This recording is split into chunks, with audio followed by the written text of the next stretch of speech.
Bobby is 7 years old and in the first grade. He has Down syndrome and is fully included in the regular classroom along with other students with special needs.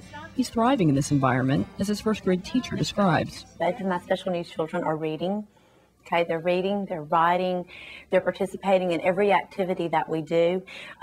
They're beating my regular ed children at games that we play because, I mean, it's something that they want to do. They're in there. They have something to look up to, something to, go ahead and go toward. And my regular ed children are right there pushing them. They're not, it's strange. You would think that they would pet, and help, and they're not. They're there pushing them and helping them to strive to meet their goals and that sort of thing. So they both benefit so greatly. And I would just be devastated if we went back to the way that we used to be when they are isolated into another room. I feel like they can strive and achieve so much more being in with when the other children. Bobby's mother couldn't be happier with his placement at school. They have an excellent inclusive program here. So we don't have to fight some of the battles that other schools have, that other parents are fighting, just to have their kids included in a school, in the classroom. So that road has been paved for us, and it's wonderful, and it does make my life easier, that we don't have to come in and insist upon the rights you should have anyhow. Additional teaching support and daily instructional modifications maintain the least restrictive environment for Bobby. In addition to the regular classroom teacher, there are 2 aides and a special education teacher. Lynn White describes how this works. Basically, what I am is a learning support teacher, and I go into the regular classroom, and I think it works very well with a teacher like Miss Neely, who lets me come into her classroom, and it is her classroom, and work side by side with her and says, this is my classroom, it's open to you. Everything in this classroom is yours. And basically, when we sit down and plan, I know that we are both on the same level. We're both teachers.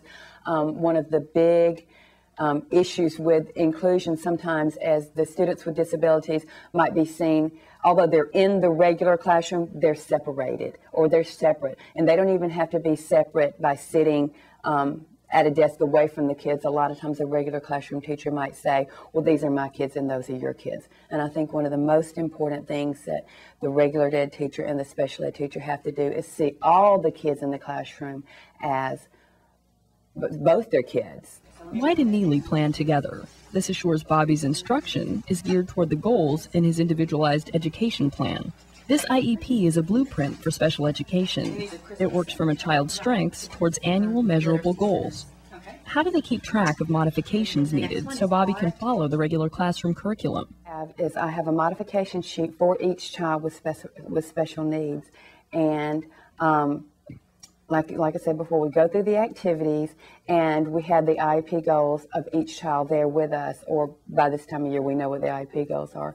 And we look at the activity and look at the goals, and on each child's modification sheet, we write the modifications for that specific child. So when we go back in the regular classroom to work with the child during that day, then the modifications will be there, and we've already planned for them. We've already made the modifications, and they are there in the classroom waiting to be used. Parental involvement is crucial in setting IEP goals.